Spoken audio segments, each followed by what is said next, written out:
Il cacatua e il pappagallo cenerino sono dei simpatici animali simili tra loro. Entrambi appartengono al bellissimo mondo dei pappagalli, ma presentano alcune differenze, visibili o meno, che li differenziano.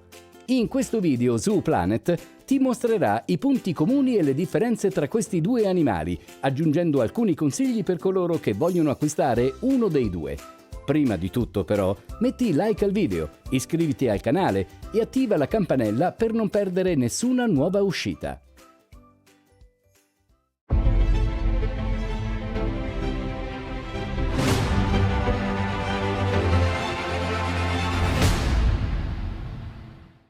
I pappagalli sono conosciuti ovunque per la loro bellezza, intelligenza e comportamento bizzarro. È sempre divertente ascoltarli quando ripetono le parole che ascoltano da noi umani.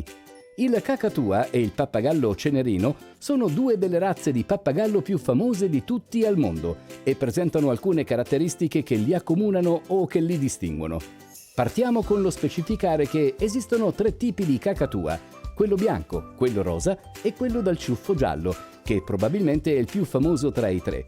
Il pappagallo cenerino, invece, mostra il suo bel grigio e la sua bella coda rossa, un incredibile contrasto che lo distingue dagli altri pappagalli. Per quanto riguarda la loro origine, parliamo di territori completamente diversi. Il cacatua è originario principalmente dell'Australia, tenendo conto anche delle isole circostanti, mentre il pappagallo cenerino è abituato ai climi torridi africani.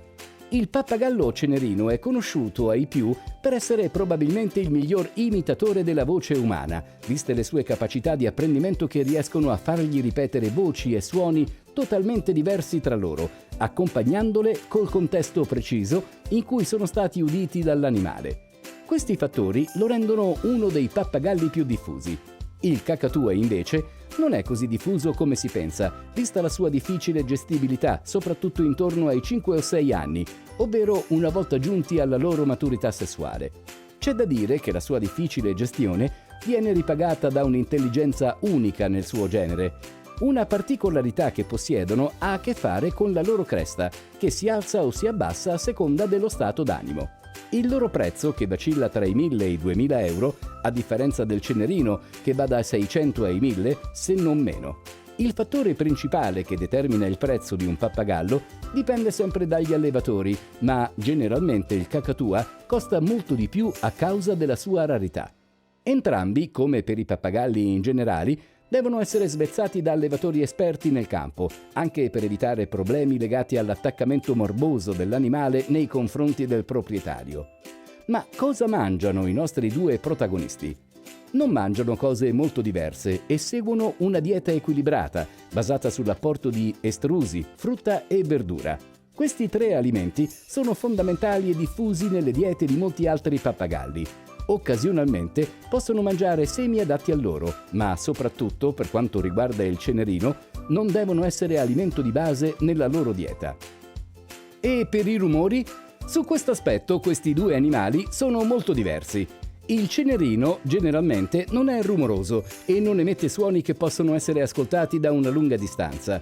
Il cacatua, invece, è tutta un'altra cosa. È tanto intelligente quanto rumoroso e spesso si esibisce con suoni rumorosi e molto frequenti. Questo contribuisce alla sua difficile gestibilità. Amici di Zooplanet, siamo alla fine del nostro video, ma prima di lasciarci rispondi a queste domande. Hai mai avuto in casa uno di questi due animali? Hai dei consigli da dare per chi vuole acquistarli? Faccelo sapere qui sotto nei commenti.